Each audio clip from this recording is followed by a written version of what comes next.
Добър ден на всички!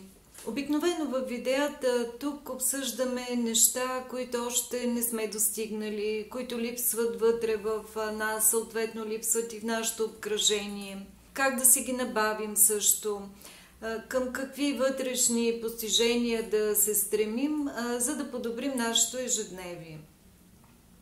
Обаче не е ставало много дума за това, което вече искаме. И което хем ни се иска да съхраним, хем нещо повече ни се иска, нещо по-добро и понякога сме доста недоволни. Казвам се Ирена Славкова и съм психолог-консултант по когнитивно-поведенческа терапия. Семейството, като важна част от света на всеки един човек, е много добър пример за нещо, което хем ни е важно, хем нещо все не му достига. И за това ще се опитам да дам една полезна гледна точка, а пък всеки ще прецени за себе си дали е съгласен.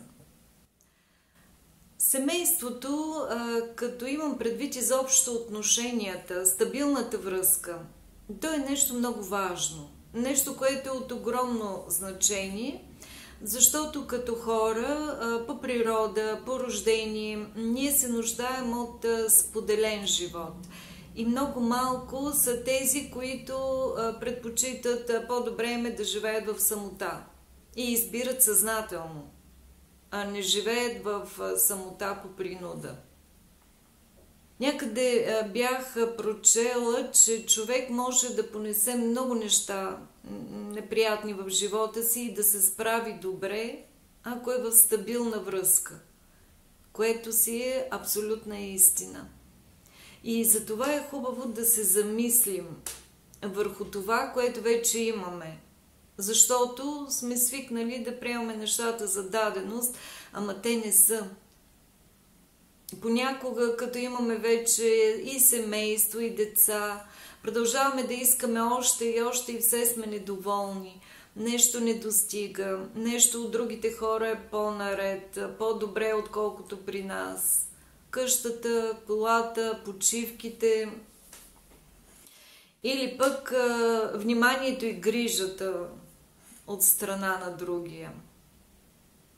Като се сравняват нещата буквално едно към едно, винаги ще има някой, който да е в по-добро положение от нас, който ще има повече, който отстрани ще ни изглежда много по-успял, много по-имотен, по-реализиран.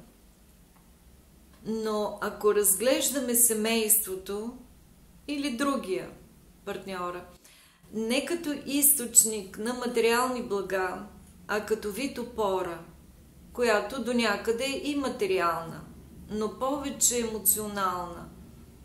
Ако го разглеждаме като една опора в тежки моменти, в ситуации, когато ни е било трудно, защото всеки среща някакви трудности. И тогава сме се опирали на него, на другия. Или буквално, но повече преносно. Когато той е бил за нас като една здрава скала, която ни е давала емоционална сигурност, емоционална стабилност. Ако имаме един такъв ъгъл на виждане на нещата, дали с нещо няма да се промени отношението ни към партньора, който смятаме така за твърде далеч от съвършен? Дали няма да го облагороди това отношение, дали няма да го издигне над битовизма?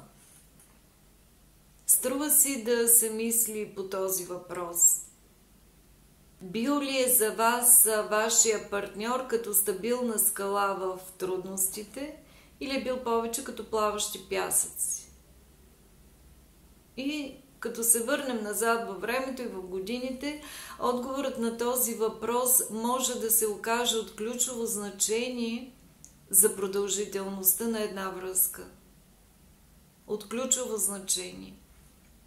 В работата винаги ми е правило впечатление, че хората ценят повече материалната сигурност, материалната опора, която виждат от другия. Повече, отколкото ценят емоционалната сигурност, стабилност, която той или тя може да им даде. И вероятно това е така, тъй като материалното можеш да го измериш. Нали? А емоционалното не можеш. То е невидимо. Невидимото лесно се забравя също. Обаче, както е казал един умен човек, ако един проблем може да се реши с пари, значи не е проблем. И тогава какво да правим с онези проблеми, които не се решават по този начин, не могат да се решат с пари? Ако погледнете в годините назад, със сигурност ще си спомняте някакви моменти, когато вярата във вас, на някой друг, близък човек, моралната подкрепа, която ви е оказвал, простите думи, които ви е казвал от типа "давай, ще се справиш", това само по себе си ви е въздействало по някакъв магически начин и ви е помагало да се извадите сами от тежка ситуация, без чужда, чисто техническа помощ. В някакъв момент, когато всичко е било почти безнадежно. Просто седи някой до вас и ви говори, окуражава ви, вдъхва ви смелост и тези думи събуждат онези сили във вас, които са ви нужни в момента. За да намерите решение да се измъкнете, стига да им повярвате, разбира се. Най-често, освен приятелите, които по никакъв начин не изключвам, но най-често така подкрепя семейството, партньорът, който е до вас, и макар че може и да не знае как точно да ви помогне, той ви подкрепя и можете да се опрете на него. Неговите думи може понякога да ви вбесяват. Тази вяра във вас, която изразява, може да ви изглежда глупава. Или пък да ви кара да усещате проблемите още по-тежки, да ви напряга. И сигурно понякога си изкарвате негатива върху него, което също помага, ако трябва да сме честни до край.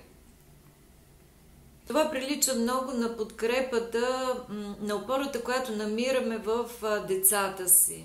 Технически децата не могат да окажат абсолютно никаква помощ. Но самата мисъл, че трябва заради тях да се справите, отговорността, това по вълшебен начин дава сили и мотивира човек да се измъкне от затруднението. Моралната подкрепа винаги изглежда така, по този начин. И сигурна съм, че повечето от вас се сещат за такива случаи, когато може да ви е било тежко в работата, неразбиране, отношения с колегите, или пък да ви е било трудно в отношенията с родителите, или нещо друго. И партньорът е бил до вас. И именно той ви е давал такава емоционална, психологическа подкрепа. Създавал ви усещането за стабилност, даже без да разбира кой знае колко вашите чувства и вашите проблеми. Но е бил насреща. Хубаво е да ценим моралната подкрепа, която получаваме от другия. Макар че може понякога да се дразним, че той не е ориентиран в нашите проблеми, в едно такова блажено неведение. Може да ни дразни това, че непрекъснато повтаря, че ще се справим, че вярва в нас. И му се ядосваме, тъй като очакваме от него много повече. Очакваме като голям човек да помогне с нещо конкретно, не само с думи. Но според мен, това е моята лична гледна точка, според мен това е по-добрата и по-адекватната подкрепа. Моралната, емоционалната, психологическата подкрепа. Защото истината е, че всички битки ние си ги водим сами. Преди всичко.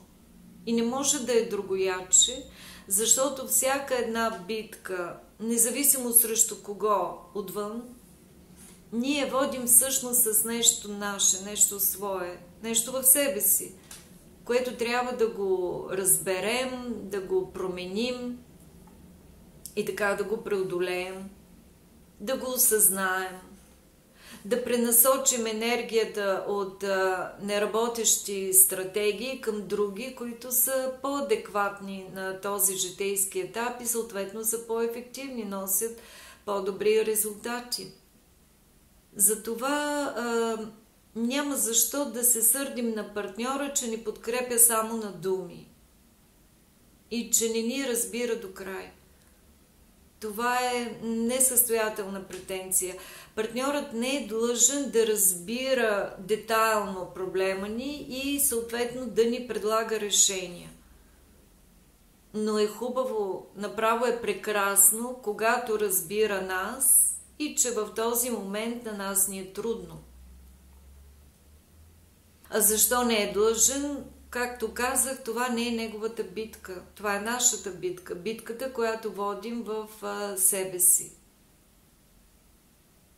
Но пък ако неговата подкрепа е искрена, а не е дежурна, не е проформа, ако също в този момент той поема от нашите грижи и в този смисъл ни разтоварва, за да се посветим на решението на въпросния проблем, това даже никак не е подкрепа на думи.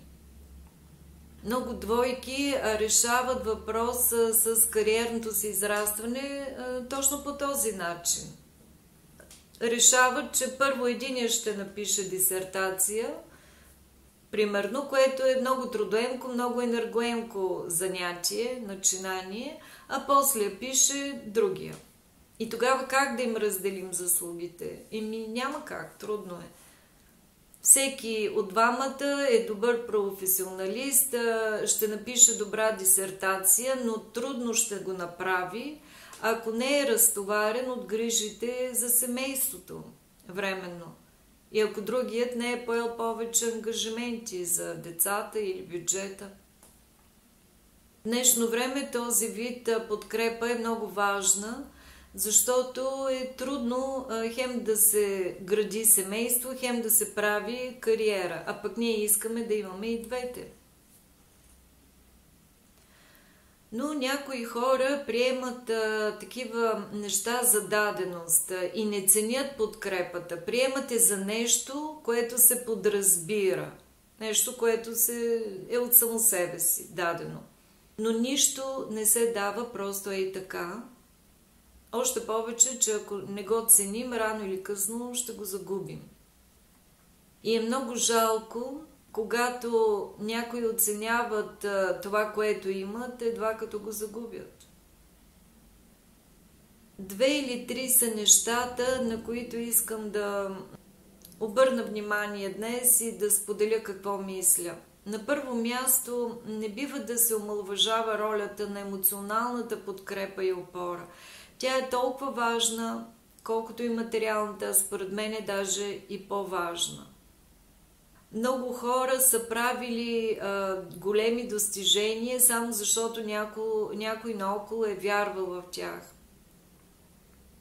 Понякога човек може да има луди идеи, прекалено новаторски, неразбираеми за другите, но когато някой наоколо ги споделя и му вярва, често такава лудост в кавички се оказва правилния път, който е трябвало да се следва.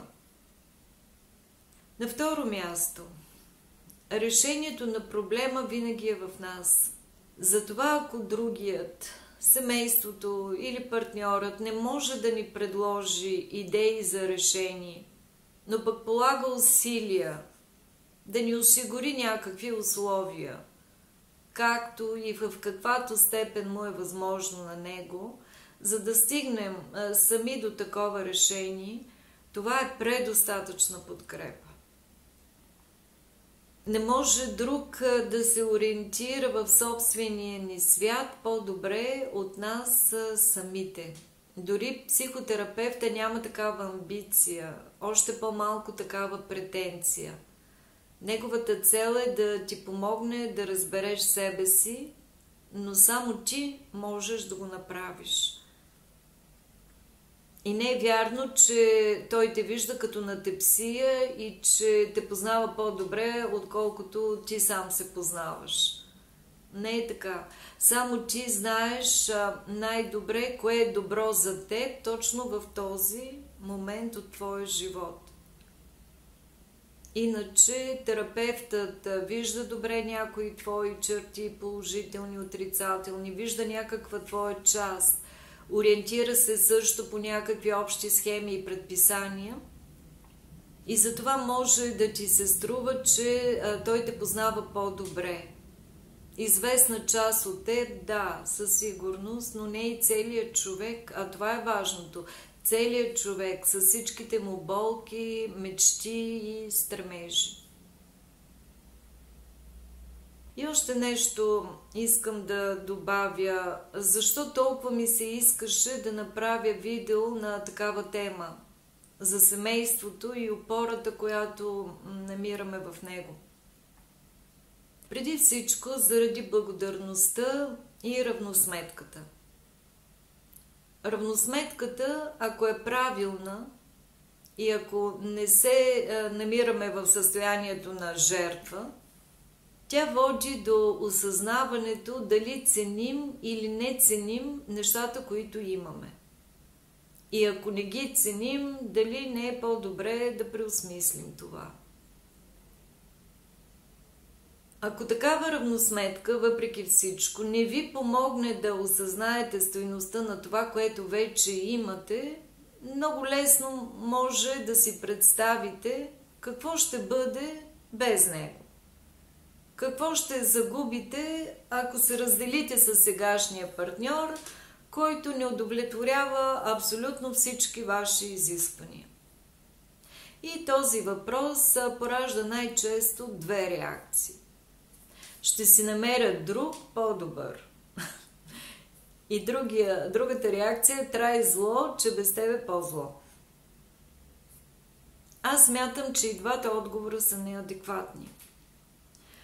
По-добрият друг идва, когато сме създали вътре в себе си нужните условия. Когато сме повишили собствената ценност, подобрили сме отношението към себе си. Иначе ще дойде друг, но той ще бъде същият или почти. И практиката го доказва.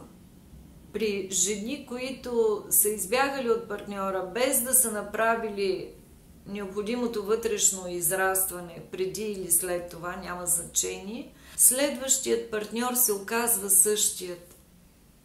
И това вече ги бетонира тотално в състоянието на жертва, на света, на обстоятелствата, на мъжете. На мен никога нищо добро не може да ми се случи. А вторият отговор, трай зло, че без теб по-зло, той сам по себе си показва страх. И показва точно такава вътрешна неготовност да имаме нов по-различен партньор и нови по-различни отношения. Така че там също предстои доста работа. Да сме благодарни за това, което имаме в момента, не е за да си повишаваме вибрациите или заради някакъв друг неясен мотив. Защото вибрациите отвън може да са едни, обаче отвътре може да клокочим от такъв потиснат гняв. Идеята е да си даваме сметка за нещата, такива каквито са, да ги оценяме по възможност, доколкото е възможно, без претенции, без илюзии. Да знаем какво точно имаме и ако решим да направим някаква промяна генерална в смисъл на раздяла, да сме напълно наясно какво ще изгубим и съответно да сме готови да се справяме сами, без да разчитаме на никой друг. Само тогава сме готови да минем на следващия етап, когато вече е напълно възможно да се случи нова по-хармонична връзка, но не по-рано. Ако пък нямаме за цел такава радикална промяна, тогава равносметката за други и за това, което той ни дава, помага много. Да го видим такъв какъвто е, пак по възможност, с по-малко претенции и по-малко илюзии. А това винаги подобрява отношенията и даже ги издига на едно друго ниво. Другият бонус от такава равносметка е, че се приземяваме в настоящето, тук и сега. Не в миналото, което недолюбваме, не в бъдещето, което си въобразяваме, което всъщност не е нищо друго, едно прекроено минало. Нали? А сме тук и сега и това е единственото реално нещо. Това е нашето единствено реално постижение. Час за консултация по Skype или Messenger можеш да си запишеш през линка в описанието до следващото видео.